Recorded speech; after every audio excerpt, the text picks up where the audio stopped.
Excuse me, but I'm going to need you to gather your belongings and move to your proper seat in the main cabin.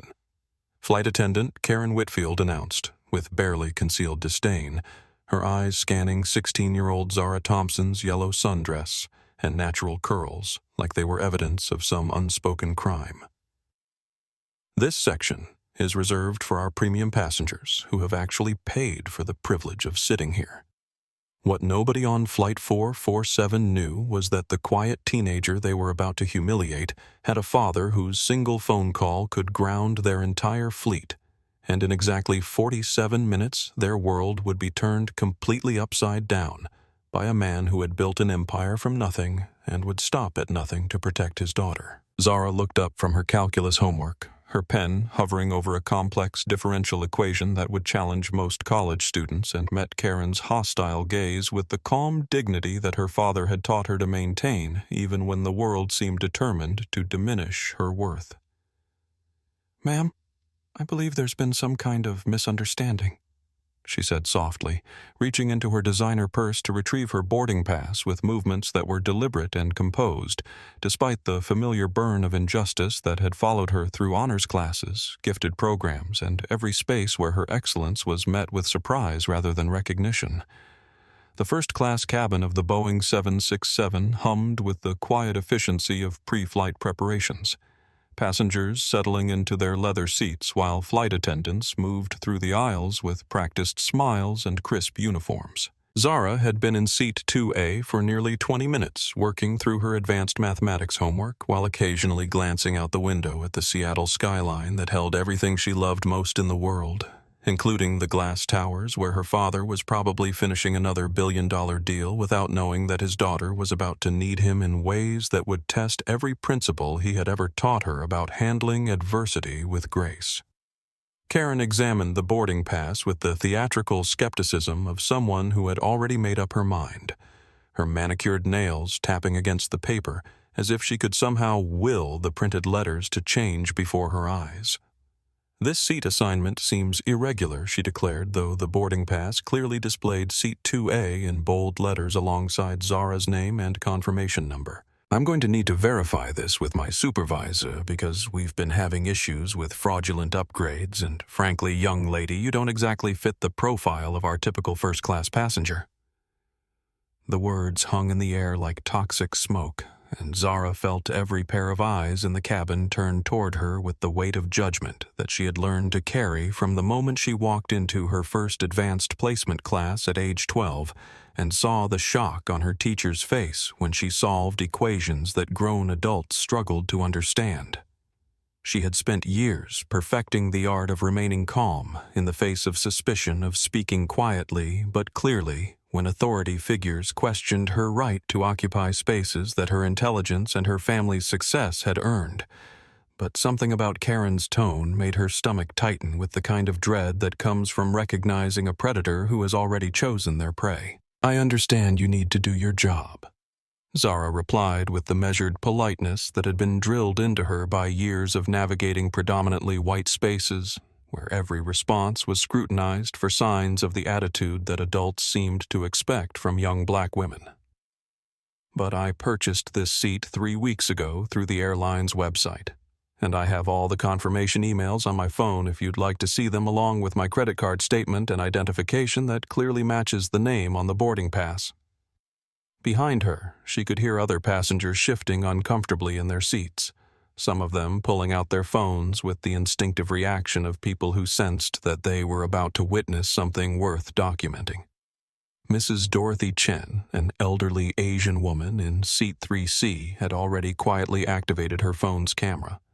her expression troubled by the obvious hostility in Karen's voice and manner. In seat 1, B businessman Robert Martinez continued reading his financial magazine, but positioned his phone strategically on his armrest, the screen angled to capture whatever was about to unfold in the seats ahead of him. Karen's supervisor, James Reed, appeared from the galley with the weary expression of someone who had dealt with difficult passengers countless times before, though he had no way of knowing that the difficult passenger in this situation wasn't the composed teenager in seat 2A, but rather the flight attendant who had decided to turn a routine flight into a battleground over assumptions and prejudice. What seems to be the problem here? He asked, his tone professional but already carrying the subtle bias of someone who had made certain assumptions based on the scene before him. This young lady is claiming to have a first-class seat, but I have concerns about the legitimacy of her ticket, Karen explained with the practiced authority of someone who had learned to weaponize policy and procedure against passengers she deemed unworthy. I think it would be best if we moved her to an available seat in the main cabin, where she would be more comfortable with other travelers in her demographic. The phrase hit Zara like a physical blow, not because she hadn't heard similar language before, but because it was delivered with such casual confidence, as if Karen genuinely believed that her prejudice was a reasonable basis for customer service decisions. Zara felt her hands begin to tremble slightly, not with fear, but with the anger that she had been taught to swallow, to transform into fuel for achievement, rather than letting it burn bridges that she might need to cross later in life. "Sir, I have every document you could possibly need to verify my legitimate purchase of this seat," Zara said directly to James, her voice carrying the quiet strength that came from knowing she was right, even when the world seemed determined to prove her wrong. "I'm traveling alone to visit my grandmother who is recovering from surgery in Atlanta, and this seat was booked and paid for by my father, who taught me that when you conduct yourself with dignity and respect, you earn the right to be treated the same way, regardless of what anyone might assume about you based on your appearance." James looked between Karen and Zara, clearly sensing the tension, but not yet understanding the deeper currents of bias that had turned a simple seating question into something much more dangerous and consequential for everyone involved. 3,000 miles away in the glass-walled conference room of Thompson Dynamics' Seattle headquarters, David Thompson's phone buzzed insistently against the polished mahogany table where he sat surrounded by government officials and military contractors discussing AI defense systems that could reshape modern warfare. At 42, David had built his empire from the ground up after growing up in Detroit's most neglected neighborhoods, and every success had been earned through the kind of relentless determination that comes from knowing what it feels like to have nothing, and swearing that your children will never experience that powerlessness. The meeting was worth approximately $2 billion in federal contracts, the kind of deal that would secure his company's dominance in artificial intelligence for the next decade. But when he saw Zara's name on his phone screen, everything else became background noise, because his daughter was his entire world, the living embodiment of every dream he had carried through years of struggle and sacrifice. He had raised her alone since his wife Charlotte's death from cancer, when Zara was 10 and their bond had been forged in the crucible of shared grief and mutual determination to honor Charlotte's memory by building lives filled with purpose and excellence. "Gentlemen, I need to take this call," David said with the quiet authority that had become his trademark in boardrooms where billion-dollar decisions were made with handshakes and eye contact. "My daughter is traveling today, and she knows to only interrupt my meetings if something is genuinely important." He stepped away from the table, his custom-tailored suit moving with the fluid confidence of someone who had learned to command respect not through volume or aggression, but through the unmistakable presence that comes from knowing exactly who you are and what you're capable of achieving. "Dad, they're kicking me off the plane." Zara's voice came through the phone with a shakiness that he had never heard before, not even during her mother's final days when they had sat together in hospital waiting rooms and held each other through the worst moments of their lives. "The flight attendant says I don't belong in first class, and they're making me move even though I have all the right documents, and Dad, I think it's because I'm black and they just can't believe that someone like me could afford to sit here." The words hit David like a physical blow, not just because his daughter was in distress, but because he recognized the particular kind of pain in her voice that comes from being judged and found wanting by people who have never taken the time to see beyond surface assumptions. He had spent his entire adult life building walls of success and influence around his family specifically to prevent moments like this, when the world's casual cruelty could reach through their defenses and wound the person he loved most. "Baby, listen to me very carefully," David said, his voice taking on the controlled intensity that his business rivals had learned to fear, because it meant that David Thompson was shifting from negotiation mode into the kind of focused determination that had built his empire and would now be directed toward protecting his child. "I want you to stay exactly where you are. Don't argue with anyone else. Don't give them any reason to escalate this situation, and whatever you do, don't let them make you feel like you've done something wrong when the only crime here is their inability to recognize excellence when it's sitting right in front of them." He walked to the floor-to-ceiling windows overlooking Elliott Bay, his mind already shifting gears from government contracts to the kind of personal war that he had hoped never to fight, but had always known might be necessary because the world had a way of testing even the most successful people by threatening what they held most dear. "Zara, I need you to know that in about 30 minutes, everything is going to change for everyone on that airplane, because they've made the mistake of targeting the wrong family. And while I never wanted you to see this side of what your father is capable of, sometimes the people we love most need us to show them exactly how far we'll go to protect them." His assistant, Jennifer, knocked on the conference room glass and pointed to her watch, indicating that the government officials were growing impatient with the interruption. But David waved her away with the casual dismissal of someone whose priorities had just shifted from business expansion to family protection.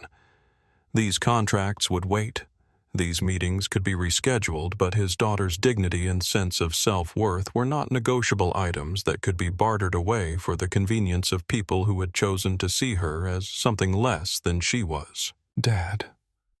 I'm scared," Zara whispered.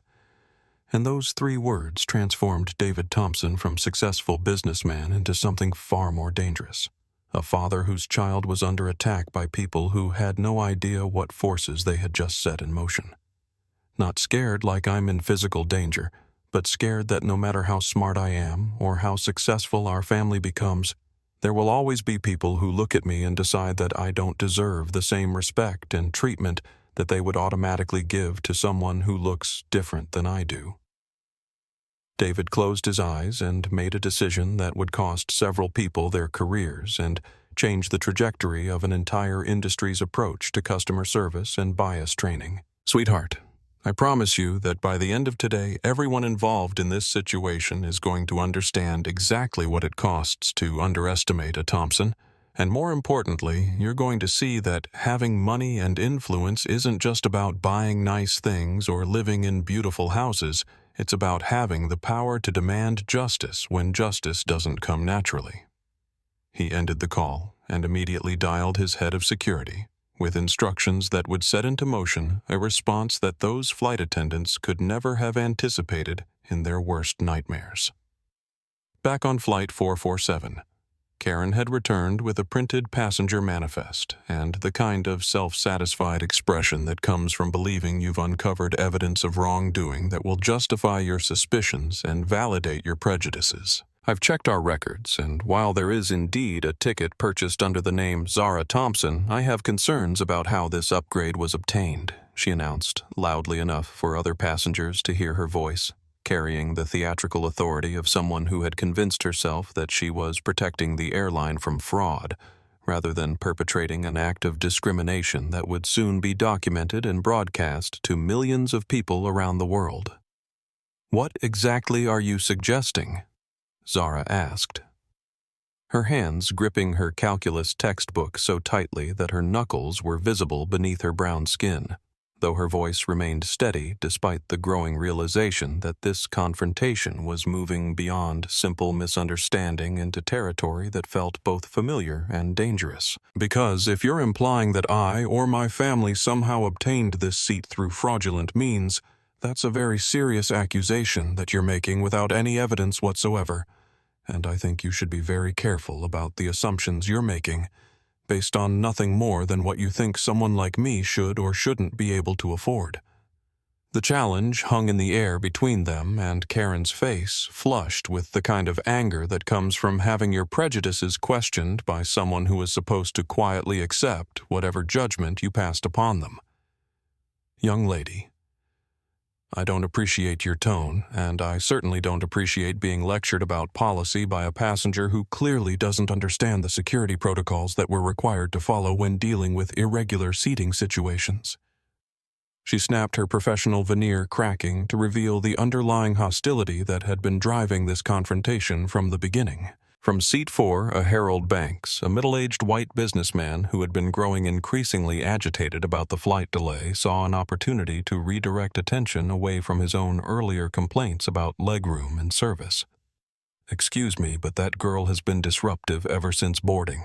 he called out loudly, his voice cutting through the cabin with the confidence of someone who knew that his word would carry more weight than that of a black teenager.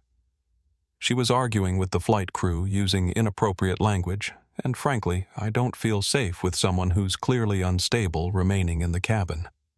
The lie was so brazen and calculated that several passengers immediately began recording with their phones, having witnessed Zara's quiet behavior and Harold's earlier outburst about airline service. Mrs. Chen shook her head in disgust and made sure her camera was capturing Harold's face as he continued to fabricate details about threats and aggressive behavior that existed only in his imagination,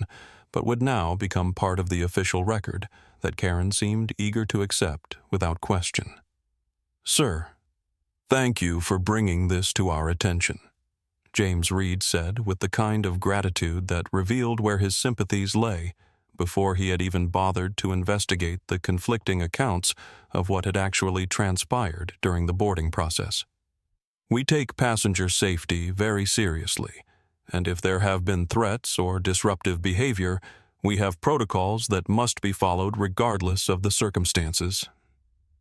Zara felt the familiar sensation of the world tilting sideways as she realized that Harold's fabricated story was being treated as credible evidence, while her own calm and respectful responses were being reframed as signs of guilt or instability. "That's completely untrue,"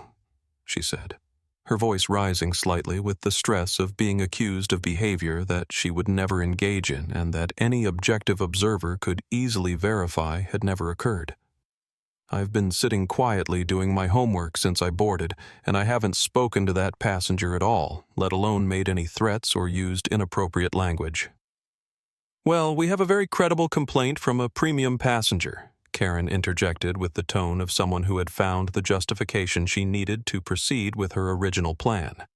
"And given your hostile attitude during this conversation, I think it's clear that you're not suitable for our first-class cabin where our passengers expect a certain level of decorum and respect for airline personnel." The irony of being accused of hostility by someone who had approached her with suspicion and contempt was not lost on Zara.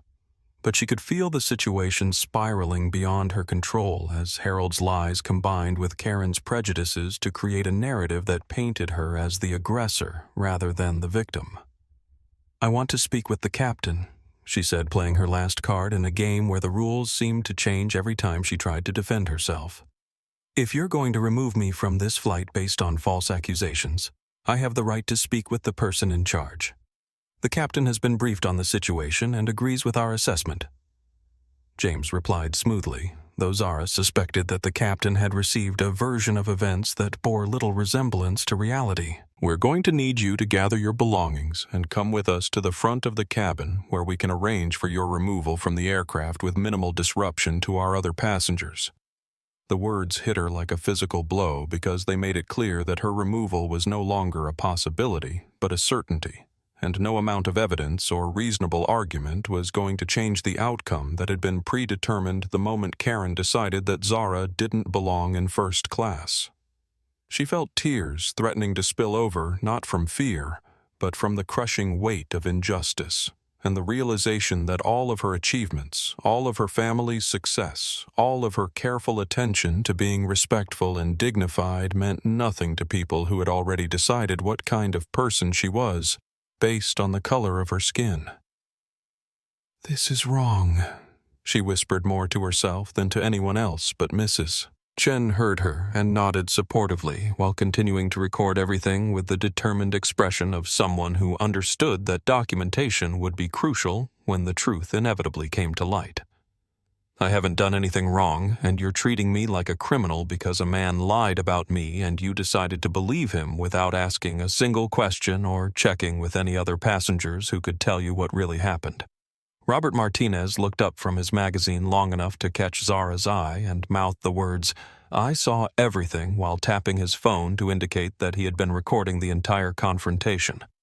His small gesture of solidarity meant more to her in that moment than he could possibly know, because it reminded her that not everyone in the world was willing to stand by and watch injustice unfold without at least bearing witness to the truth. Karen and James flanked Zara as she gathered her belongings with hands that trembled not with fear, but with rage that she had been taught to swallow, to transform into fuel for future success rather than letting it consume her in moments when she needed to maintain her dignity above all else.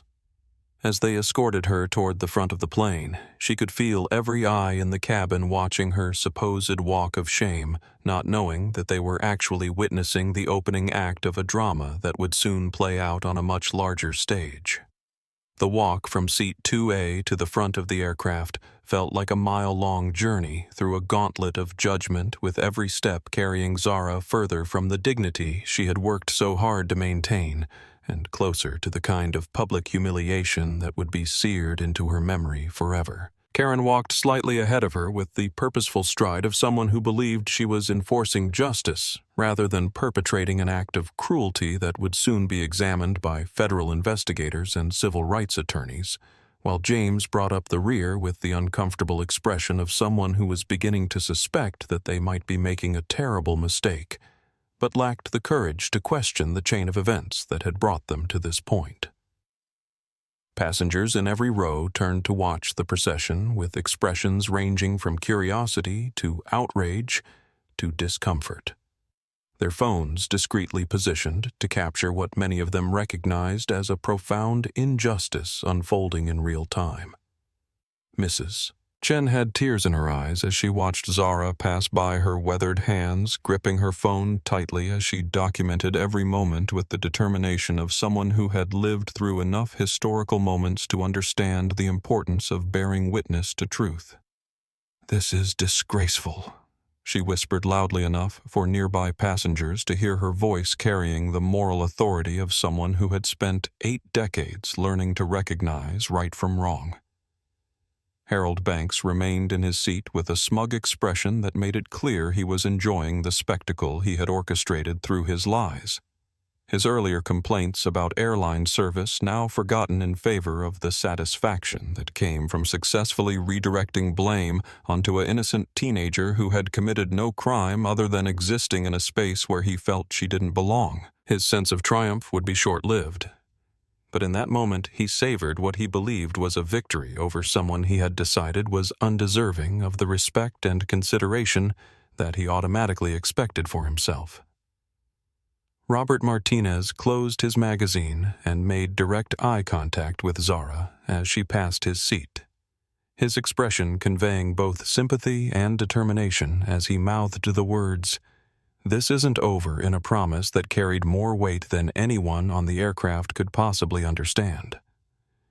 He had been recording since the first moment of confrontation, and his position as a former federal prosecutor gave him both the legal knowledge and the professional contacts to ensure that this injustice would not be swept under the rug once the media attention died down and the airline's lawyers started working to minimize their liability. As they reached the front of the cabin, Zara could hear whispers and murmurs behind her fragments of conversation that revealed how divided the passengers were in their interpretation of what they had witnessed.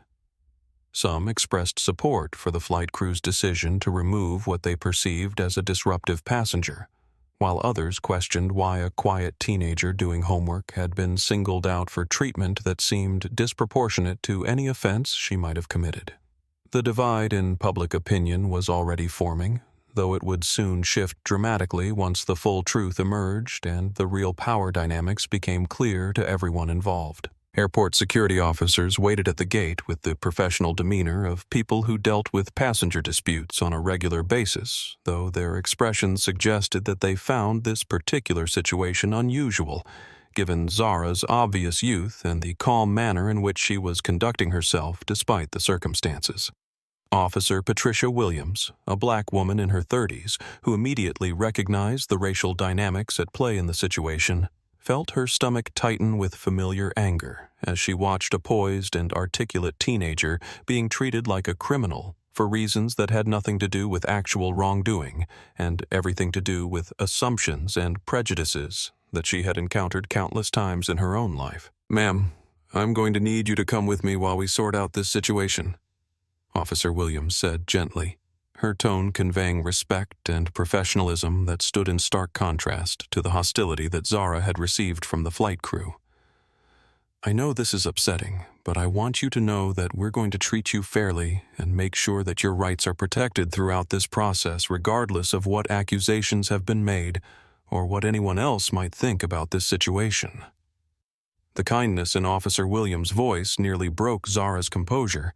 because it reminded her that not everyone in positions of authority was willing to accept prejudice and discrimination as acceptable business practices. "Thank you," she whispered, her voice thick with emotion that she had been holding back since the moment Karen first questioned her right to occupy seat 2A. "I just want someone to listen to the truth instead of believing lies about me from people who don't even know who I am." As they walked through the terminal toward a private interview room, Zara pulled out her phone and sent a text message to her father that would trigger a response unlike anything the aviation industry had ever experienced. "Dad, they removed me from the plane. I'm with airport security now.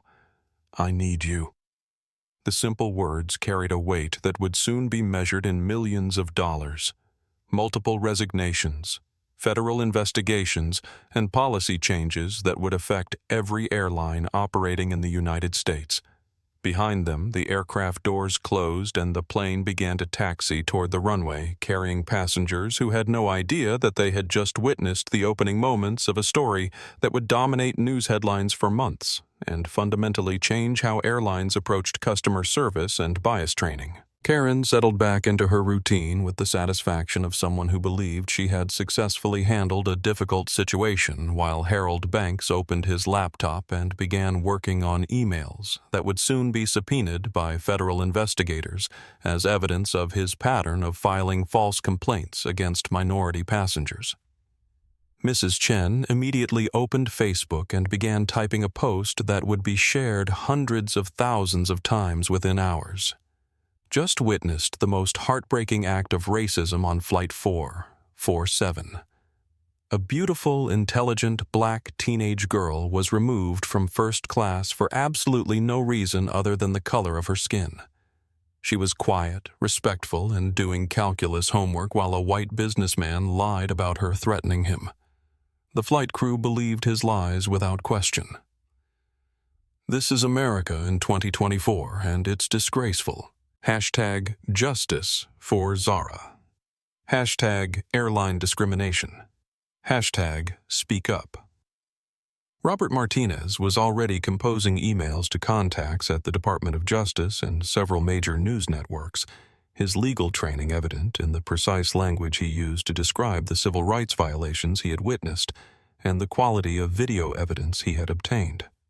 His documentation would prove crucial in the coming weeks as investigators worked to build a comprehensive case against not just the individuals involved, but the broader patterns of discrimination that had made this incident possible. In the terminal security office, Officer Williams poured Zara a cup of water and sat across from her with the patient expression of someone who genuinely wanted to understand what had happened before making any judgments about the situation. "Why don't you tell me everything from the beginning?" she said, her notepad ready, but her attention focused entirely on Zara's face. "Take your time and don't worry about what anyone else has said. I want to hear your version of events in your own words." As Zara began to recount the morning's events, her phone buzzed with an incoming call from her father, and she could hear something in the background noise that sounded like jet engines spinning up and urgent voices coordinating what sounded like an emergency response rather than a routine business trip. David Thompson's transformation from concerned father to corporate titan seeking justice happened in the span of a single heartbeat, the moment he heard his daughter's broken voice describing her removal from the aircraft, triggering a response that had been programmed into his very DNA during the years when he had built his empire specifically to ensure that his family would never be powerless in the face of institutional prejudice and cruelty. He stood in the middle of his conference room, surrounded by military officials and government contractors who represented billions of dollars in potential business. But all of that became background noise the moment he understood that someone had dared to humiliate his child based on nothing more than assumptions about what she deserved and where she belonged. "Gentlemen, this meeting is over," David announced with the kind of quiet authority that made it clear he was not asking for permission or making a request that could be negotiated. "My daughter needs me, and there is literally nothing in this building, this city, or this world that takes priority over her well-being and dignity." He gathered his materials with swift economical movements while his mind shifted gears from defense contracts to the kind of personal war that he had hoped never to fight, but had always known might be necessary because success and wealth could shield his family from many things. But they could not entirely protect them from the casual cruelty of people who refused to see beyond the color of their skin. His assistant, Jennifer, appeared in the doorway with the expression of someone who had already begun implementing emergency protocols that had been established years earlier for exactly this type of situation. "Sir, I've canceled all your afternoon meetings, cleared your schedule for the rest of the week, and activated the legal response team," she said with the efficiency that had made her invaluable during the countless crises that came with running a multi-billion-dollar technology company. "The jet is being prepped for immediate departure, and I've reached out to our contacts at the Department of Transportation and the Justice Department to give them advance notice that we'll be filing formal complaints within the next 24 hours. David nodded approvingly, because Jennifer understood without being told that this was not a situation that could be handled through normal business channels or resolved with phone calls and apologies. This required the full weight of Thompson Dynamics resources and influence deployed with surgical precision against people who had made the catastrophic mistake of underestimating what it meant to target a member of his family. "Get Marcus Chen on the phone immediately," he instructed, referring to his head of legal affairs who specialized in civil rights litigation. "Tell him to assemble a team of the best attorneys money can buy and make it clear that budget is not a consideration because we're going to war against an entire airline if necessary." His phone buzzed with another text from Zara and the simple words, "I'm scared Dad hit him harder than any business setback or professional challenge he had ever faced," because they reminded him of the frightened 10-year-old who had clung to him during Charlotte's funeral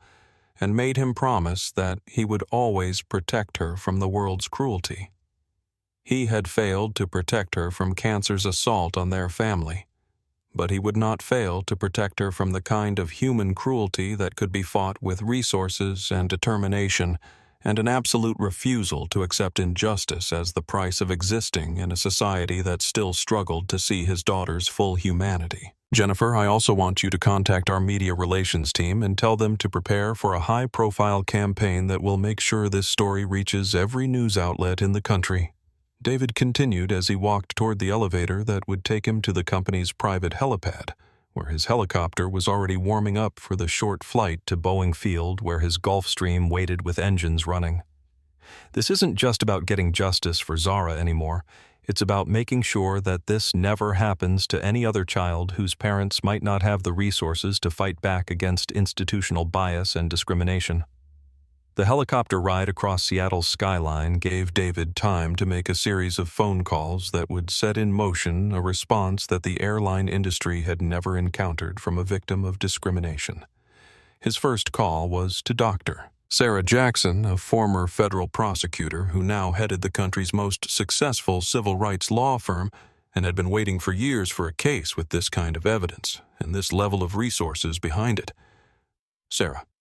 I need you to drop everything and focus entirely on a case that's going to reshape how airlines treat minority passengers," he said, without preamble, knowing that she would understand the gravity of the situation from his tone alone. "David, what happened?" Sarah asked already, signaling to her assistants to clear her schedule because she had learned over the years that when Thompson Dynamics called with a legal emergency, it invariably involved situations where principle mattered more than profit, and where the potential for meaningful change justified whatever resources would be required to achieve victory. "Tell me everything and don't leave out any details because I need to understand exactly what we're dealing with and how far you're prepared to take this fight."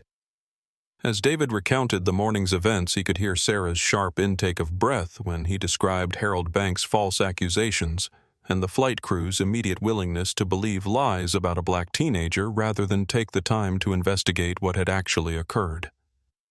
"David, this isn't just discrimination," Sarah said with the controlled anger of someone who had spent decades fighting similar battles in courtrooms across the country. "This is a pattern of bias that probably extends throughout their entire organization, and if we handle this correctly, we can force changes that will protect thousands of families who don't have your resources or influence." His second call was to Robert Kim Thompson, Dynamics' head of public relations, who had managed crisis communications for Fortune 500 companies and understood how to shape media narratives in ways that created lasting change rather than temporary outrage. "Robert, I need you to prepare for a campaign that will make this story impossible to ignore or dismiss," David explained as the helicopter descended toward Boeing Field, where his private jet sat ready for immediate departure. "We're not looking for sympathy or settlement negotiations. We're looking for complete accountability and structural changes that will make it impossible for this to happen again." The Gulfstream's engines were already spooling up when David climbed aboard his usual pre-flight routine, abandoned in favor of the emergency protocols that had been established for situations when family took precedence over everything else. Captain Michael Rodriguez, who had been flying for Thompson Dynamics for 8 years, already had flight plans filed for Louisville with backup plans for Atlanta, in case they needed to follow Zara to her final destination. "Sir, we'll have you on the ground in Louisville in 2 hours and 15 minutes, Rodriguez reported with the professional calm that came from understanding that this was not a routine business trip, but a family emergency that required every available resource. As the jet lifted off from Seattle, David made one final call to his daughter, needing to hear her voice and reassure himself that she was safe, while also preparing her for what was about to unfold. "Baby, I know today has been terrible, but I need you to understand that you're about to see a side of your father that I hoped you would never need to witness," he said, his voice carrying the weight of decisions that would affect far more people than just their family. "Everything that's happened to you today is about to have consequences that those people could never have imagined. And by tomorrow morning, the entire country is going to know your name and understand that attacking a Thompson comes with a price that most people are not prepared to pay." Within 3 hours of Mrs. Chen's Facebook post going live, the hashtag #justice for Zara had exploded across every social media platform, driven by a combination of genuine outrage, viral video footage, and the kind of righteous anger that emerges when people witness injustice so clear and undeniable that it cuts through political divisions and cultural differences to touch something fundamental about human dignity and fairness. The elderly woman's account of watching an intelligent, respectful teenager being humiliated based on lies and prejudice resonated with parents, educators, civil rights advocates, and ordinary citizens who recognized the incident as emblematic of broader problems that extended far beyond a single airline or isolated incident. Robert Martinez's video footage, professionally edited to protect Zara's privacy while clearly documenting Harold Banks's fabricated accusations, and the flight crew's biased response had been viewed over 10 million times across YouTube, Twitter, and TikTok by sunset on the day of the incident. His background as a former federal prosecutor lent credibility to his analysis of the civil rights violations he had witnessed, and his detailed timeline of events provided journalists and investigators with the kind of documentation that would prove crucial as the story evolved from social media outrage into serious legal and political consequences. Celebrity endorsements began flooding in from actors, musicians, athletes, and politicians who saw Zara's treatment as a perfect example of why conversations about bias and discrimination remained urgently relevant despite decades of progress and legal protections. Oprah Winfrey tweeted, "Every parent's nightmare, watching their brilliant child be diminished by people who refuse to see their worth. Zara Thompson represents the excellence and dignity that should be celebrated, not punished. #Justice for Zara." The tweet was retweeted over 500,000 times within hours, bringing mainstream media attention that transformed a regional story into national headlines. Major news networks assigned their top investigative reporters to dig deeper into the background of everyone involved, quickly uncovering Harold Banks' history of filing frivolous complaints against service workers and minority professionals, as well as Karen Whitfield's previous incidents involving discriminatory treatment of passengers that had been resolved quietly through internal airline procedures designed to protect employee careers rather than address underlying bias problems. The pattern that emerged painted a picture of individual prejudice enabled by institutional policies that prioritized conflict avoidance over justice and fairness. CNN's Anderson Cooper devoted an entire segment to analyzing the incident, bringing together child psychologists, civil rights attorneys, and airline industry experts to discuss the broader implications of what had happened to Zara. "This is not an isolated incident," explained Dr. Patricia Williams, a Harvard professor who specialized in institutional racism. "This is what happens when unconscious bias meets unchecked authority, in an environment where certain passengers are automatically seen as more credible than others based solely on their appearance and perceived social status." The airline's initial response, a carefully crafted statement, expressing regret for any inconvenience while defending their crew's right to make safety decisions, backfired spectacularly when social media users began sharing their own stories of discrimination experienced while flying. The hashtag airline discrimination began trending alongside #Justice for Zara as passengers shared accounts of being profiled, questioned, searched, or mistreated in ways that revealed patterns of bias that extended throughout the industry, rather than being limited to isolated incidents or individual employees. Flight attendant unions found themselves in the uncomfortable position of having to defend Karen Whitfield's actions while also addressing growing concerns from their own members about discriminatory policies and inadequate bias training that left crew members unprepared to handle situations involving racial dynamics and cultural sensitivity. Several flight attendants came forward anonymously to describe pressure to prioritize the comfort and preferences of premium passengers over fairness and equal treatment, revealing an industry culture that had systematically prioritized profit and customer hierarchy over civil rights and human dignity. Corporate sponsors began distancing themselves from the airline as the story continued to dominate news cycles and social media conversations, with several major companies announcing that they were reviewing their travel partnerships and considering whether to continue business relationships with organizations that appeared to tolerate or enable discriminatory practices. The financial pressure added another layer of urgency to the airline's crisis management efforts, as stock prices began to reflect investor concerns about potential boycotts and long-term reputational damage. International media outlets picked up the story as an example of ongoing racial tensions in American society, with BBC Deutsche Welle and other major networks providing analysis that placed Zara's treatment within the broader context of civil rights struggles and the persistent challenges faced by minority families, even in cases where they had achieved economic success and social prominence. The global attention added diplomatic pressure that extended the consequences beyond domestic politics and business considerations into questions of America's international reputation and moral authority. Legal experts began appearing on television to explain the potential civil rights violations involved in the case, with several prominent attorneys volunteering to represent the Thompson family pro bono if needed.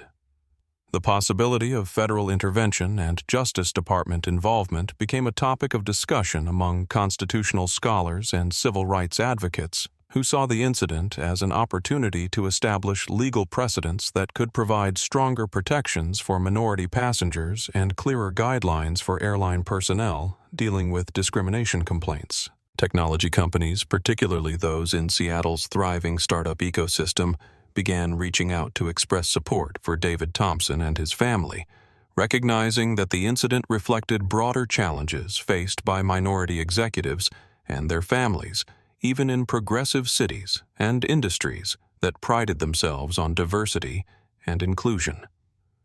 The solidarity from his professional community provided both personal support and additional pressure on the airline to address the situation appropriately rather than attempting to minimize or deflect responsibility. By midnight on the day of the incident, #JusticeForZara had become the top trending hashtag in the United States, with over 50 million social media interactions and coverage on every major news network. The viral response had transformed a routine flight disruption into a national conversation about biased dignity and the responsibility of institutions to treat all customers with equal respect, regardless of their age, race, or perceived social status.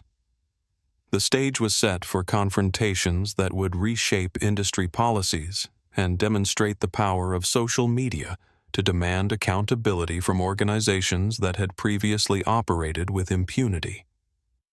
The airline's executives, who had gone to bed thinking they were dealing with a minor customer service issue that could be resolved with standard apology letters and voucher offerings,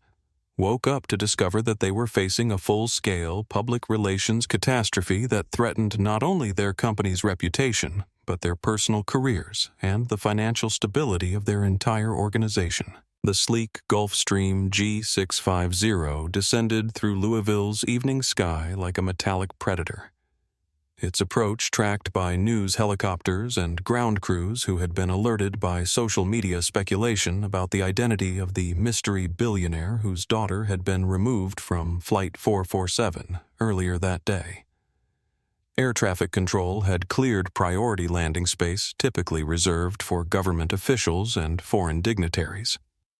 A courtesy that reflected both David Thompson's influence within federal aviation circles and the growing recognition that this was no ordinary family emergency, but rather a situation with implications that extended far beyond personal grievance into questions of corporate accountability and civil rights enforcement. Captain Rodriguez's voice crackled through the cabin intercom with professional calm that belied the extraordinary circumstances surrounding their emergency flight from Seattle. "Mr. Thompson, we've been cleared for immediate landing and ground transport to the main terminal where Ms. Zara is waiting with airport security," he announced, his tone carrying the respect that came from 8 years of flying for a man whose quiet authority had never been more evident than during the 2-hour flight, filled with phone calls that would reshape an entire industry's approach to customer service and bias training. David Thompson sat in the jet's leather-appointed cabin, his normally immaculate appearance slightly disheveled by hours of coordinating legal responses, media strategies, and federal investigations that would soon converge on Louisville International Airport like a hurricane of accountability that the airline industry had never experienced. His tablet displayed a steady stream of social media updates, news reports, and legal briefs that painted a comprehensive picture of how quickly his daughter's humiliation had evolved into a national conversation about discrimination, dignity, and the responsibility of corporations to treat all customers with equal respect, regardless of their appearance or assumed social status. The jet's engines wound down as they taxied toward the private aviation terminal, where a convoy of black SUVs waited alongside news crews, who had been tipped off by sources tracking the tail number of Thompson Dynamics's corporate aircraft. David's security team, led by former Secret Service agent Maria Santos, had coordinated with local law enforcement to ensure safe passage through what was rapidly becoming a media circus driven by public curiosity about the tech billionaire whose response to his daughter's treatment was making headlines around the world. Sir, we have confirmation that Ms. Zara is safe and waiting in the airport's executive lounge with Officer Patricia Williams, who has been treating her with appropriate respect and professionalism, Santos reported through her earpiece as the jet's stairs deployed and ground crew moved into position. Local media is requesting interviews, but I recommend we maintain operational security until you've had time to assess the situation and coordinate with your legal team about public statements. David nodded absently. His attention focused on the text messages from Zara that had provided updates on her treatment by airport security throughout the afternoon. Officer Williams had emerged as an unexpected ally, ensuring that Zara was comfortable fed and treated with the dignity that the flight crew had denied her, while also documenting everything with the thoroughness of someone who understood the legal and social significance of how this case was handled by various authorities. The contrast between Williams' professionalism and the airline's discriminatory behavior would soon become a key element in the broader narrative about institutional responsibility and individual courage. The SUV convoy moved through Louisville's streets with the kind of coordinated precision typically associated with presidential motorcades or foreign diplomatic visits, drawing attention from pedestrians and motorists who had been following the viral story on social media and recognized that they were witnessing the arrival of the father, whose response to his daughter's humiliation was about to reshape conversations about accountability and justice. Local news crews followed at a respectful distance their live broadcasts, providing real-time coverage of what had become the most watched family reunion in recent memory. Inside the airport's executive lounge, Zara sat quietly with Officer Williams, her calculus homework spread across the table in a poignant reminder of the normal teenage activities that had been interrupted by adult prejudices and institutional failures. She had spent the afternoon fielding supportive phone calls from classmates, teachers, and family friends who had seen the viral videos and news reports, but nothing had prepared her for the overwhelming nature of having her private trauma transformed into a public symbol of broader social issues that extended far beyond her individual experience. "Your father is going to be here in about 5 minutes," Officer Williams said gently, her own emotions evident as she watched a composed and articulate teenager deal with circumstances that would challenge adults with far more life experience. "I want you to know that throughout this entire situation, you have conducted yourself with a grace and dignity that should make your family proud. And I hope you understand that what happened to you today was not about anything you did wrong, but rather about failures in other people's character and training."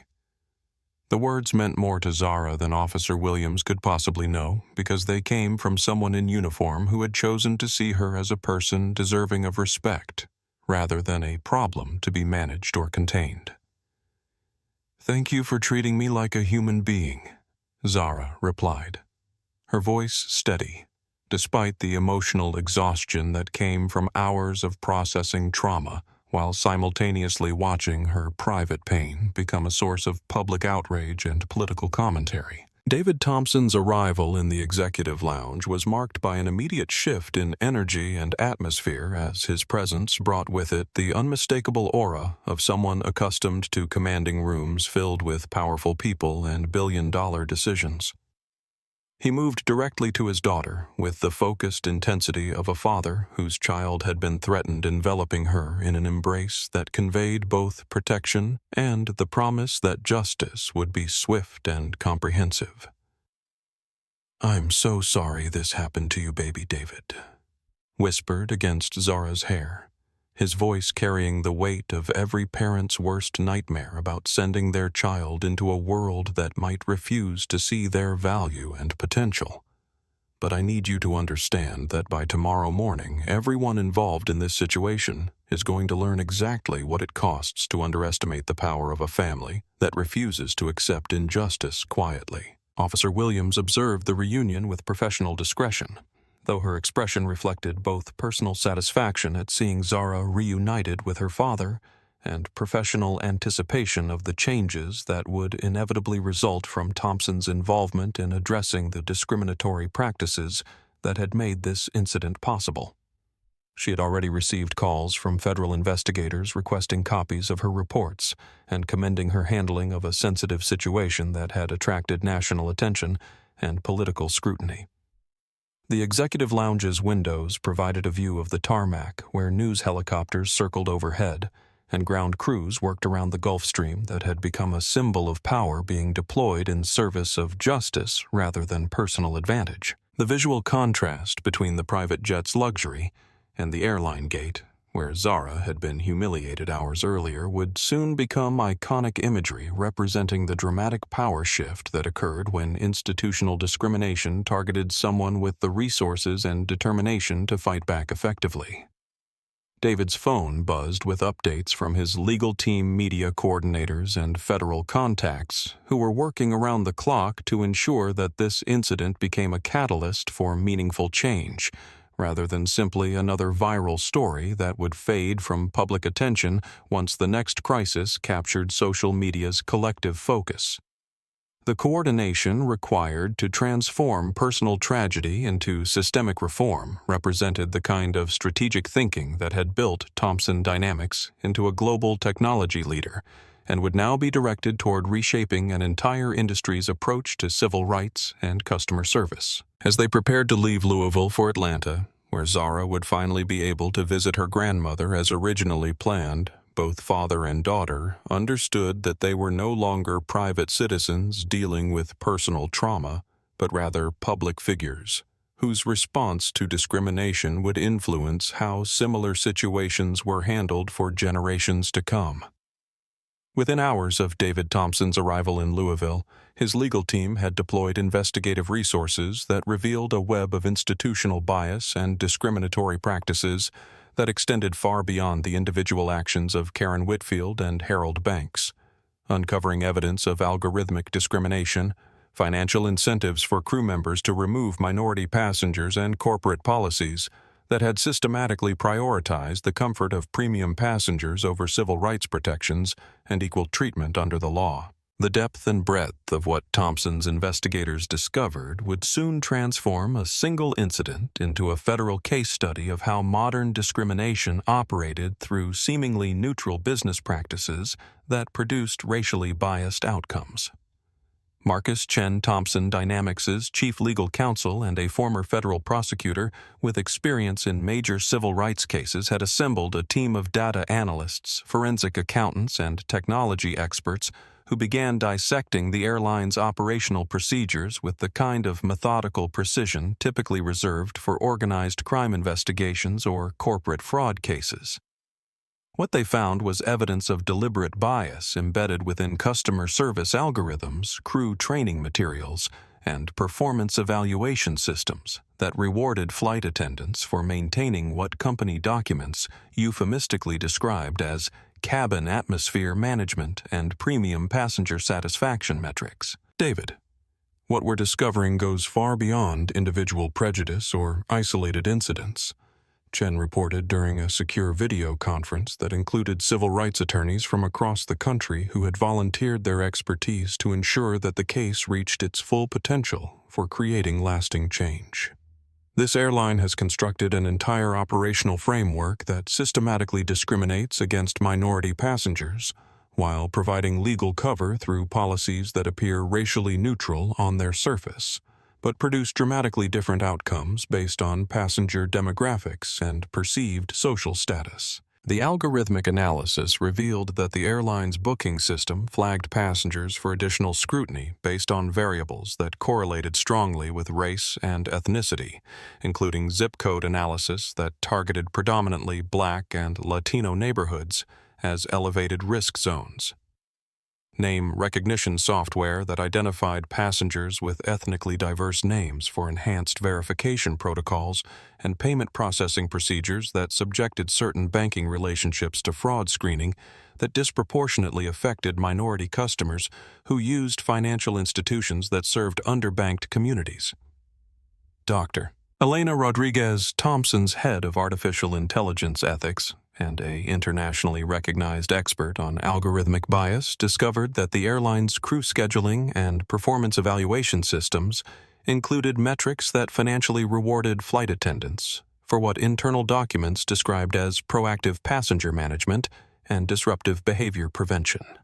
The euphemistic language disguised incentive structures that encouraged crew members to remove passengers who didn't conform to expectations about who belonged in premium seating areas, with bonus payments tied to customer satisfaction scores that were heavily influenced by complaints from first-class passengers about the presence of passengers who didn't meet their demographic expectations. Elena, show me the financial data that demonstrates how this discrimination has been monetized, David instructed during a conference call that included reporters from major news networks who had been granted exclusive access to the investigation in exchange for their commitment to comprehensive coverage that would expose the full scope of institutional bias, rather than focusing solely on individual victim narratives.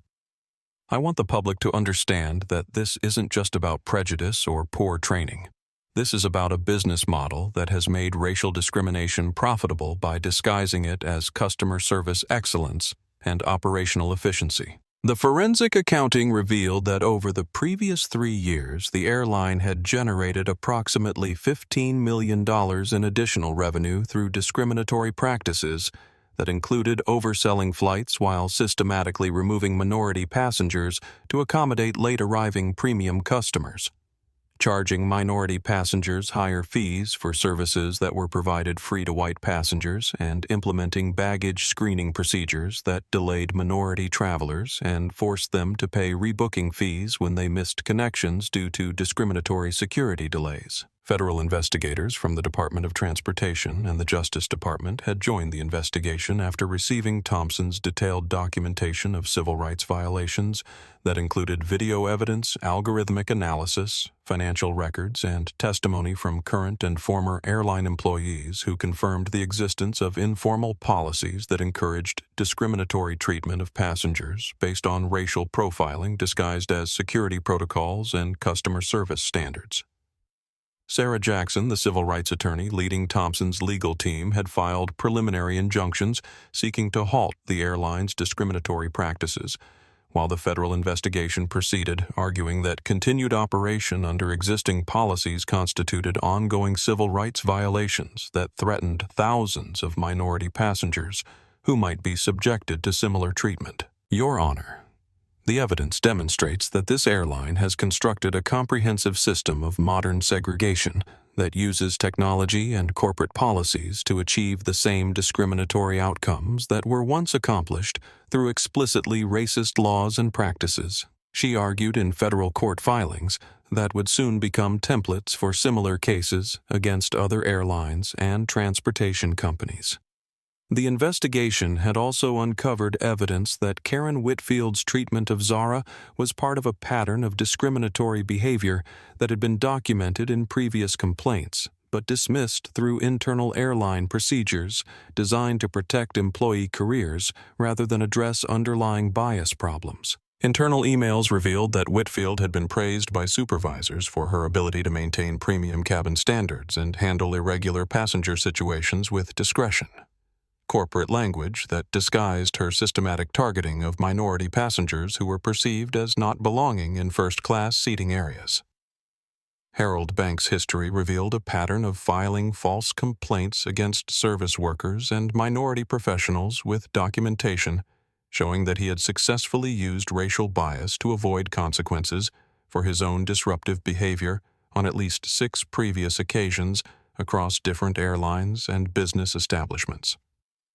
His LinkedIn profile and business records indicated a pattern of leveraging white privilege to deflect accountability while simultaneously weaponizing racial stereotypes against people of color who found themselves in positions where his word would be automatically considered more credible than theirs. The deeper investigation revealed connections to broader industry practices that suggested similar discriminatory policies existed throughout commercial aviation, with preliminary evidence indicating that Zara's treatment reflected widespread problems rather than isolated incidents limited to a single airline or individual employees. Federal investigators had begun requesting similar data from other major carriers, and early analysis suggested that algorithmic bias and discriminatory incentive structures were common throughout the industry. despite decades of civil rights legislation and anti-discrimination policies that appeared comprehensive on paper but lacked enforcement mechanisms or accountability measures. Thompson's team had also discovered that the airline's executives had been aware of discriminatory practices for years, but had chosen to address complaints through confidential settlements and non-disclosure agreements, rather than implementing structural changes that would prevent future incidents. Internal company documents revealed discussions about the cost-benefit analysis of discrimination settlements compared to the expense of comprehensive bias training and policy reform, with executives concluding that paying occasional settlement amounts was more economically efficient than fundamentally changing business practices that generated millions in additional revenue through discriminatory passenger management. The evidence compilation had grown to include thousands of pages of documentation, hours of video testimony from witnesses and victims, algorithmic analysis that demonstrated deliberate bias in operational systems and financial records that proved discrimination had been systematized and monetized through corporate policies designed to appear racially neutral while producing dramatically different outcomes for passengers based on their perceived race, ethnicity, and social status. As the investigation entered its second week, it had become clear that Zara's case would serve as the foundation for comprehensive federal action against discriminatory practices throughout the transportation industry, with implications extending far beyond commercial aviation into questions of how artificial intelligence and algorithmic decision-making could be regulated to prevent digital discrimination that achieved the same harmful outcomes as historical segregation through supposedly neutral technological processes. The airline's corporate headquarters in Atlanta had become the epicenter of a crisis that executives were beginning to understand could not be managed through traditional public relations strategies or legal settlements, as Thompson's investigation had uncovered evidence of institutional discrimination so comprehensive and well-documented that denial was impossible, and deflection would only amplify public outrage and federal scrutiny. Chief Executive Officer Patricia Manning found herself presiding over emergency board meetings, where survival rather than profit maximization had become the primary concern as stock prices plummeted, and corporate partners began terminating contracts in response to revelations about algorithmic bias and discriminatory passenger management practices. The company's initial response strategy, developed by crisis communications specialists who had successfully managed previous airline scandals involving safety violations and customer service failures,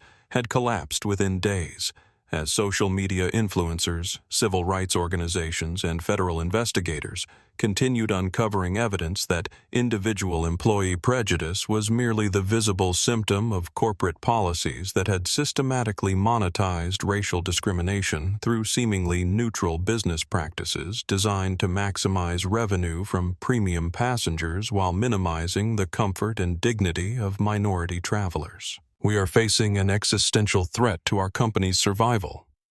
Manning announced to department heads during a video conference that included legal counsel, government relations specialists, and board members who were demanding immediate action to limit potential criminal liability and prevent complete collapse of the airline's reputation and financial stability. "The evidence that has been compiled against us demonstrates patterns of discrimination that extend throughout our operational systems, and we have approximately 72 hours to demonstrate meaningful change before federal prosecutors decide whether to pursue criminal charges against individual executives for civil rights violations." Karen Whitfield had been terminated with cause and was facing potential criminal charges for her role in Zara's removal, while internal investigations revealed that her discriminatory behavior had been documented in previous incidents, but ignored by supervisors who prioritized employee retention over civil rights compliance. Her termination letter, which was released publicly as part of the airline's attempt to demonstrate accountability, detailed a pattern of bias that had been enabled by inadequate training, insufficient oversight, and corporate policies that encouraged flight attendants to prioritize the preferences of premium passengers over equal treatment and anti-discrimination principles. James Reed, the supervisor who had supported Whitfield's decision to remove Zara, had also been terminated and was cooperating with federal investigators in exchange for immunity from prosecution, providing detailed testimony about internal policies that encouraged discriminatory passenger management, while maintaining plausible deniability through euphemistic language that disguised racial bias as customer service excellence and operational efficiency. His cooperation had provided investigators with access to internal communications training materials and performance evaluation systems that documented how discrimination had been institutionalized throughout the airline's operational structure. The airline's flight attendant union found itself in the impossible position of defending members who had engaged in discriminatory behavior while simultaneously acknowledging that corporate policies and inadequate training had created environments where racial bias was not only tolerated, but financially rewarded through performance metrics that encouraged the removal of passengers who didn't conform to unstated expectations about who belonged in premium seating areas.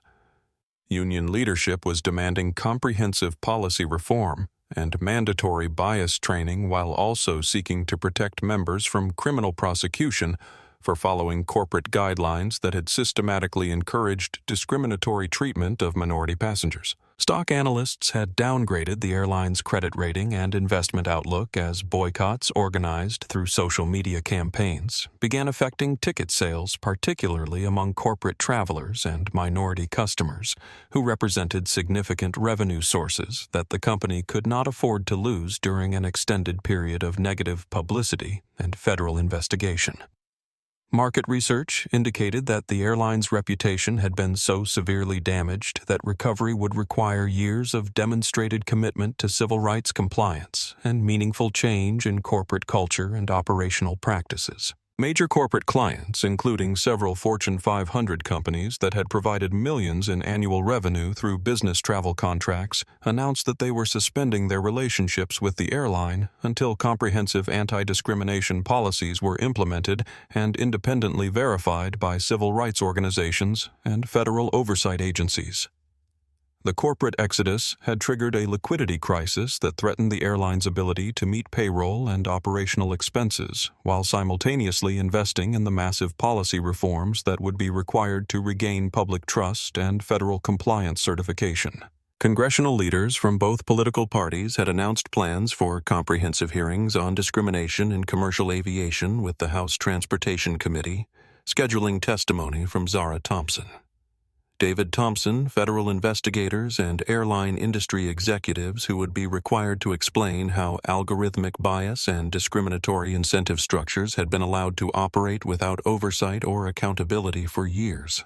The bipartisan nature of congressional interest indicated that the case had transcended typical political divisions to become a broader question of corporate responsibility and civil rights enforcement. Federal prosecutors were reviewing evidence compiled by Thompson's legal team to determine whether criminal charges would be filed against airline executives who had been aware of discriminatory practices but had chosen to address complaints through confidential settlements rather than implementing structural changes that would prevent future civil rights violations. The possibility of criminal prosecution had transformed what might have been a civil settlement into a comprehensive reckoning with institutional bias that could result in prison sentences for corporate leaders who had prioritized profits over civil rights compliance. The airline's board of directors had initiated discussions about potential merger opportunities or bankruptcy filing as options for surviving the financial and reputational damage that had resulted from years of discriminatory practices being exposed through Thompson's investigation and federal scrutiny. The conversations reflected growing recognition that the company's survival depended on demonstrating genuine transformation rather than cosmetic policy changes that would fail to address the underlying corporate culture that had made Zara's treatment possible and profitable. Within 2 weeks of the initial incident, it had become clear that the airline faced an existential crisis that could only be resolved through comprehensive acknowledgement of institutional discrimination, meaningful policy reform, and accountability measures that would fundamentally reshape how the company approached customer service, employee training, and civil rights compliance in every aspect of its operations. The federal courthouse in Atlanta buzzed with unprecedented media attention as David Thompson's legal team prepared to present evidence that would fundamentally reshape how discrimination cases were prosecuted, and how transportation companies approached civil rights compliance with testimony and documentation that demonstrated beyond any reasonable doubt that Zara's removal from Flight 447 was not an isolated incident, but rather the predictable result of corporate policies designed to maximize profits through algorithmic bias and discriminatory passenger management practices that violated federal law and basic principles of human dignity. Sarah Jackson stood before Judge Patricia Williams, a distinguished African-American jurist, whose own experiences with discrimination had shaped her commitment to ensuring that civil rights protections remained meaningful rather than merely symbolic, and began presenting evidence that had been compiled through the most comprehensive investigation of airline discrimination in the industry's history. Your Honor, the evidence demonstrates that this airline constructed a comprehensive system of modern segregation that used technology and corporate policies to achieve discriminatory outcomes while maintaining the appearance of race-neutral business practices. She argued with the moral authority that comes from representing clear victims of institutional injustice. The courtroom presentations included video testimony from Zara herself, who spoke with remarkable composure and articulation about the psychological impact of being publicly humiliated and removed from an aircraft based on false accusations that were believed immediately because of racial bias that prioritized the word of a white businessman over the evidence of her own respectful behavior and legitimate ticket purchase. Her testimony was particularly powerful because it focused not on seeking revenge against individual employees, but rather on ensuring that systemic changes would prevent other young people from experiencing similar trauma and humiliation. "I don't want Karen Whitfield to go to prison because she's a bad person," Zara testified with the wisdom that impressed everyone in the courtroom. "I want her to face consequences because what she did was wrong, and I want the airline's policies to change so that no other teenager has to sit in an airport security office wondering if they'll ever be able to travel without being questioned about whether they deserve the same respect and treatment that other passengers receive automatically." Federal prosecutors presented evidence that Karen Whitfield and James Reed had violated federal civil rights statutes through their treatment of Zara, while also arguing that airline executives should face criminal charges for maintaining policies that they knew would produce discriminatory outcomes, but continued implementing because discrimination proved profitable when disguised as customer service excellence and premium passenger satisfaction management. The criminal charges represented a significant escalation beyond typical civil rights cases and reflected federal prosecutors' determination to send a clear message that institutional discrimination would be met with serious legal consequences. Harold Banks faced federal charges for filing false reports and attempting to obstruct justice through his fabricated allegations against Zara, with prosecutors arguing that his pattern of using racial bias to deflect accountability for his own disruptive behavior represented a form of hate crime that deserved serious punishment, rather than the minimal consequences he had faced in previous incidents. His case had become a symbol of how white privilege could be weaponized against people of color, and federal prosecutors were determined to ensure that he faced meaningful accountability for his role in Zara's trauma. The airline's corporate executives, including CEO Patricia Manning and several vice presidents responsible for operational policies and employee training, faced potential criminal charges for maintaining discriminatory practices, despite documented evidence that their policies violated federal civil rights laws and produced measurably different outcomes for passengers based on race and ethnicity.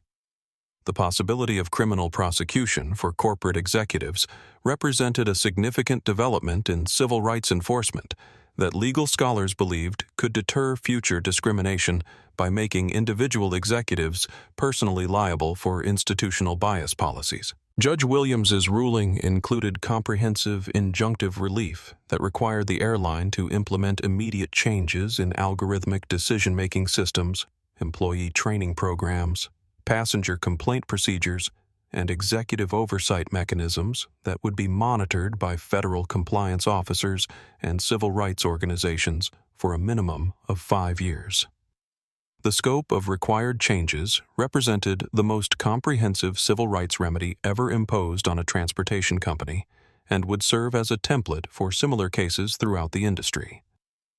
The financial settlement included $50 million in damages to be paid to the Thompson family, with the majority of funds designated for civil rights education programs and legal advocacy organizations that work to prevent discrimination in transportation and other industries. The settlement also included provisions for annual scholarships for minority students pursuing careers in aviation transportation and civil rights law, ensuring that Zara's experience would create opportunities for future generations, while honoring her dignity and promoting systemic change. Karen Whitfield was sentenced to 6 months in federal prison, followed by 2 years of probation and mandatory bias training, while also facing permanent prohibition from employment in customer service positions within the transportation industry. Her sentencing reflected the judge's determination to send a clear message that individual employees could not hide behind corporate policies when their personal choices violated federal civil rights laws and caused measurable harm to victims of discrimination. James Reed received a suspended sentence in exchange for his cooperation with federal investigators, but was also prohibited from supervisory positions within the airline industry and required to complete extensive civil rights training and community service with organizations that combat discrimination. His cooperation had been crucial in documenting how discriminatory policies were implemented and maintained throughout the airline's operational structure.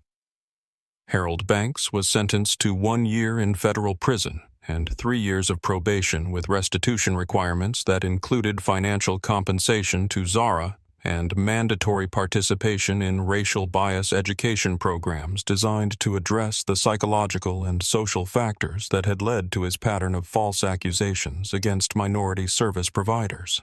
His sentence was intended to deter similar behavior while acknowledging the serious harm caused by weaponizing racial bias against innocent people. The airline's board of directors voted to replace the entire executive leadership team and implement comprehensive policy reforms that went far beyond minimum legal requirements to include regular audits by civil rights organizations,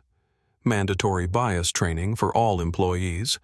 algorithmic auditing to prevent discriminatory decision-making systems, and customer advocate positions designed to ensure that passenger complaints were investigated fairly regardless of the demographic characteristics of the complainants or the accused employees. Congressional hearings resulted in new federal legislation that required all transportation companies to undergo regular civil rights audits and prohibited the use of algorithmic systems that produced discriminatory outcomes even when the discrimination was achieved through apparently race-neutral variables that correlated with protected characteristics. The legislation, informally known as the Zara Thompson Civil Rights in Transportation Act, established federal oversight mechanisms that would prevent similar discrimination throughout the industry. The Department of Transportation announced comprehensive investigations of discriminatory practices throughout commercial aviation, with preliminary findings suggesting that algorithmic bias and discriminatory incentive structures were widespread problems that required industry-wide reform rather than isolated corrections at individual airlines. The federal response represented the most significant civil rights enforcement action in the transportation sector since the desegregation efforts of the 1960s. Civil rights organizations celebrated the case as a landmark victory that demonstrated how comprehensive documentation, adequate resources, and federal enforcement could achieve meaningful change in institutional discrimination cases that might otherwise be resolved through confidential settlements that failed to address underlying policy problems or prevent future violations. The case had established legal precedents for algorithmic discrimination, corporate executive liability for civil rights violations, and comprehensive remedial measures that would influence civil rights litigation throughout various industries beyond transportation, providing a roadmap for addressing modern discrimination that operated through technological systems and corporate policies, rather than explicit racial animus or deliberate segregation. 6 months after the federal court settlement, Zara Thompson stood before an audience of 500 teenagers at the National Youth Civil Rights Conference in Washington, D.C. Her voice strong and clear as she described how the most traumatic experience of her young life had been transformed into a catalyst for change that would protect countless other young people from experiencing similar discrimination and humiliation. The standing ovation that greeted her speech reflected not only admiration for her courage and composure throughout the legal process, but also recognition that her case had fundamentally altered how institutions approached civil rights compliance and accountability in ways that would benefit future generations. "I never wanted to become a symbol or a spokesperson," Zara told the audience with the thoughtful honesty that had characterized all of her public appearances since the incident. "I just wanted to visit my grandmother and do my calculus homework on the plane like any other teenager. But sometimes life chooses us for purposes that we couldn't have imagined, and I've learned that we can either let trauma define us, or we can use our experiences to create change that makes the world better for other people who might face similar challenges." The Thompson Foundation, established with funds from the legal settlement, had already awarded scholarships to 200 minority students pursuing careers in aviation law, civil rights advocacy, and technology fields, where diverse perspectives were essential for preventing the kind of algorithmic bias and institutional discrimination that had made Zara's treatment possible. The scholarship recipients represented every state and included young people from backgrounds similar to Zara's, as well as those whose families lacked the resources and influence that had made comprehensive legal action possible in her case. David Thompson had used his experience with the airline discrimination case to launch a broader initiative focused on identifying and addressing algorithmic bias in various industries, working with technology companies, government agencies, and civil rights organizations to develop detection systems and prevention protocols that could identify discriminatory patterns before they caused harm to vulnerable populations. His work had attracted attention from international organizations and had positioned Thompson Dynamics as a leader in ethical artificial intelligence development and bias prevention technologies. The father-daughter relationship had been strengthened through their shared commitment to civil rights advocacy with Zara, increasingly taking leadership roles in foundation activities, while David provided strategic guidance and resources that amplified her voice and extended her impact beyond what any teenager could typically achieve. Their collaboration represented a model for how families could transform personal trauma into meaningful social change while supporting each other through the healing process that followed public trauma and extended legal proceedings. Zara's academic performance had continued to excel despite the disruption and stress of becoming a public figure, with her advanced placement test scores and SAT results reflecting her determination to maintain focus on educational goals while simultaneously managing civil rights advocacy responsibilities and media attention that continued months after the initial incident. Her ability to balance personal achievement with public service had impressed college admissions officers and resulted in scholarship offers from universities across the country. Therapy sessions with Dr. Jennifer Martinez, a specialist in trauma recovery for young people who had experienced discrimination and public scrutiny, had helped Zara process the psychological impact of being publicly humiliated and then thrust into a spotlight that brought both support and criticism from strangers who had strong opinions about her case and its broader implications.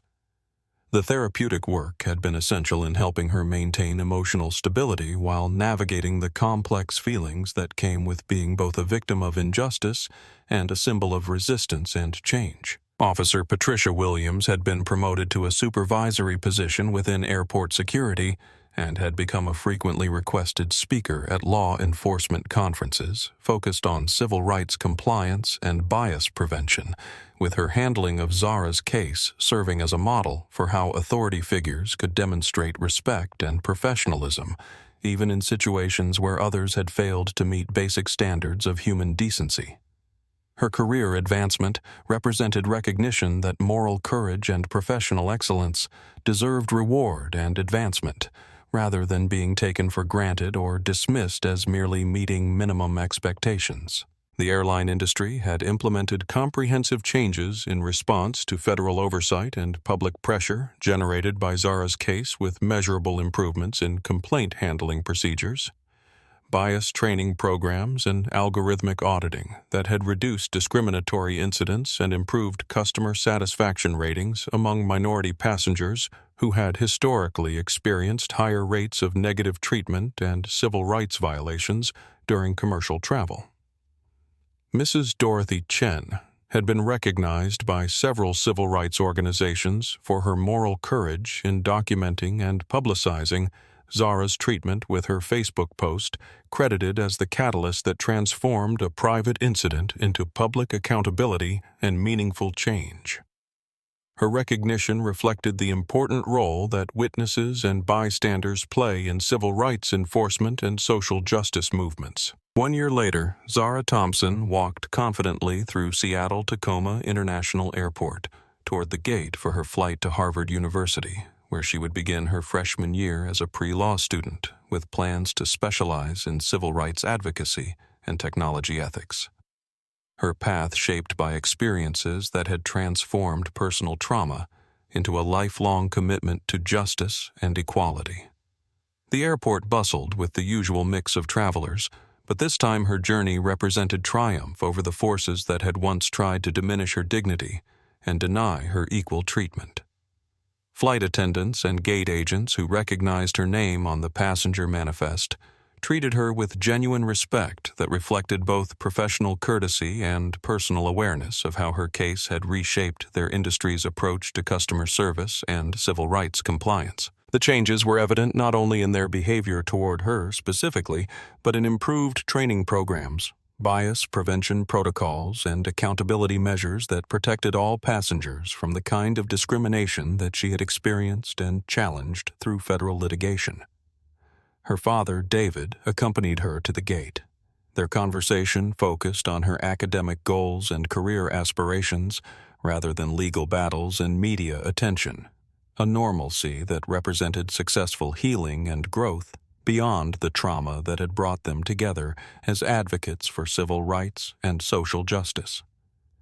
Their relationship had been deepened rather than damaged by their shared experience of confronting institutional discrimination and working to prevent future victims from facing similar challenges. As Zara's flight lifted off from Seattle, carrying her toward educational opportunities that would prepare her for a career dedicated to preventing discrimination and promoting equality, passengers throughout the aircraft benefited from policy changes and cultural shifts that her courage had made possible. Young travelers, particularly those from minority backgrounds, could board flights with greater confidence that their dignity would be respected and their rights protected by employees who had received comprehensive bias training and worked within systems designed to promote fairness rather than perpetuate discrimination. The ripple effects of her case continued expanding throughout society, with civil rights organizations reporting increased willingness among discrimination victims to come forward and seek justice. Federal agencies implementing stronger enforcement mechanisms across various industries and educational institutions, incorporating her story into curricula focused on contemporary civil rights challenges and solutions. Her legacy was being written not in bitterness or revenge, but in systematic change that honored the principle that every person deserves to be treated with dignity and respect, regardless of their age, race, or background. The transformation from victim to advocate to symbol of positive change represented the best possible outcome from circumstances that had begun with cruelty and injustice, but evolved through courage, resources, and determination into lasting improvements that would protect countless future travelers from experiencing similar discrimination and trauma. Zara Thompson's journey from a humiliated teenager to a catalyst for industry-wide change reminds us that justice is possible when courage meets opportunity and when individual trauma is transformed into collective action. Her story proves that even the most powerful institutions can be held accountable when victims refuse to accept discrimination silently and when society demands better treatment for all people, regardless of their background or appearance. If this story moved you, please subscribe to our channel and share it with someone who needs to see that standing up for what's right can create lasting change. Together we can build a world where dignity and respect are not privileges to be earned, but rights to be protected for everyone. Thank you for watching, and remember that every voice matters when we choose to speak up for justice and equality.